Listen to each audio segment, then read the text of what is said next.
ನಮಸ್ತೆ ಎಲ್ಲರಿಗೂ. ನಾನು ಇನ್ನೊಂದು ವರ್ಷ ಉಡುಪಿ ಕಾಪು ತಾಲೂಕಲ್ಲ ಎಲ್ಲರೂ ಕೂಡ ಕಾಪು ತಾಲೂಕಲ್ಲ ನಮ್ಮದು ನಮ್ಮದು ಉಡುಪಿ ತಾಲೂಕು ಕಾಪು ಕ್ಷೇತ್ರ MLA ಕ್ಷೇತ್ರ ಕಾಪು ತಾಲೂಕು ಯಾಕೆ ಕಾಪು ತಾಲೂಕು ಇಲ್ಲಿ ಸಮಿತಿ ರಚನೆ ಈಗ ಕಾಪು ತಾಲೂಕಿಗೆ ಮಾತ್ರ, ಬೇರೆ ತಾಲೂಕವರು ಈ ಸಮಿತಿಗೆ ಬರಲಿಕ್ಕೆ ಹೌದಾ? ಇಲ್ಲಿ ಕೂತ್ಕೊಳ್ಬೋದು, ತೊಂದರೆ ಇಲ್ಲ, ಕೇಳ್ತೇವೆ, ಮಾಹಿತಿ ಎಲ್ಲ ಸಿಗ್ತದಲ್ಲ. ಹೌದು, ಒಂದು 10 ನಿಮಿಷ ಕೂತ್ಕೊಳ್ತೇವೆ ಮತ್ತೆ ಇರಲಿ ಅಲ್ಲ ಮಾಹಿತಿ ಕೇಳ್ತೇವೆ ನಾವು. ಸಮಿತಿಯಲ್ಲಿ ಕಮ್ಮಿ ಅಂದರೆ 5 ಜನ, ಒಬ್ಬರು ಅಧ್ಯಕ್ಷರು, ಉಪಾಧ್ಯಕ್ಷರು, ಪ್ರಧಾನ ಕಾರ್ಯದರ್ಶಿ, ಮತ್ತು ಎಷ್ಟು ಜನ ಬೇಕಾದರೂ ಕಾರ್ಯದರ್ಶಿ ಆಗ್ಬೋದು.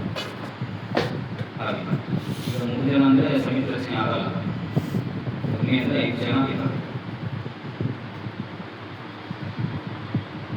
ನೀವು ಪಕ್ಷವನ್ನು ಹೇಗೆ ಇಷ್ಟಪಟ್ಟಿದ್ದೀರಿ? ಎಲ್ಲ ನನಗೆ ಇಷ್ಟ ಆಯಿತು, ಹಾಗಾಗಿ ನಾವೆಲ್ಲರೂ ಕೂಡ ವೈಯಕ್ತಿಕವಾಗಿ ಪಕ್ಷವನ್ನು ಇಷ್ಟಪಟ್ಟವರು, ಯಾರು ಒತ್ತಾಯ ಮಾಡಿಯೋ ಅಥವಾ ಬೇರೆ ಯಾವುದೇ ಬಂದದಲ್ಲ. ಪಕ್ಷ ಏನು ಮಾಡ್ತಿರುತ್ತೆ ಜನರು. ಈಗ ನಮ್ಮ ಉಡುಪಿ ಜಿಲ್ಲಾ ಫೇಸ್ಬುಕ್ಕಲ್ಲಿ 30,000 ಗಡಿ ದಾಟ ಇದೆ ವ್ಯೂಸ್, ಅಷ್ಟು ಫಾಲೋವರ್ಸ್, ಅಷ್ಟು ಅಂದರೆ ಈ ರಾಜ್ಯದಲ್ಲಿ ನಾವು ಉಡುಪಿ ನಂಬರ್ 1.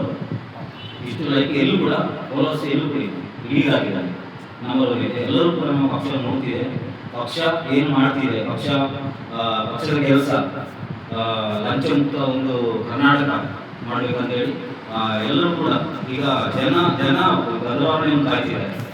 ಈಗ ನಾವು ಜನರ ಹತ್ರ ಹೋಗ್ತೀವಿ, ಕೆಲವರಿಗೆಲ್ಲ ನೀವೀಗ ಕೆಲವರೆಲ್ಲ ಬಂದು ಪಕ್ಷವನ್ನು ಗೊತ್ತಿಲ್ಲ, ಬಟ್ ಗೊತ್ತಿಲ್ಲದವರು ಹೇಗೆ ಸೇರೋದು ಅಂತ ಹೇಳಿ ಗೊತ್ತಿಲ್ಲದವರು ತುಂಬ ಜನ ಇದ್ದಾರೆ. ಬಟ್ ನಾವು ಅಲ್ಲಿಗೆ ಹೋಗ್ಬೇಕು, ಜನರ ಹತ್ರ ಹೋಗ್ಬೇಕು, ಎಲ್ಲ ಪ್ರತಿಯೊಂದು ಗ್ರಾಮದಲ್ಲೂ ನಾವು ಹೋಗಬೇಕಾಗುತ್ತೆ.